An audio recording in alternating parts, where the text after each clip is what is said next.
magandang umaga, magandang tanghali, magandang hapon, magandang gabi sa inyong lahat. Ngayong araw, magtatayo po tayo ng shoe shelf gamit ang mga natirang kahoy.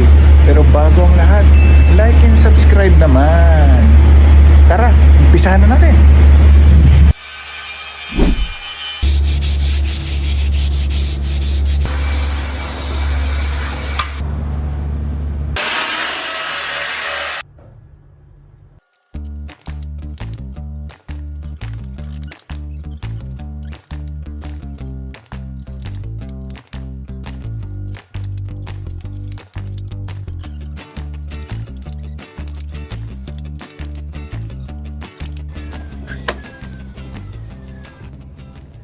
Ayan guys, ito na yung finished product. So, I'll see you on the next video.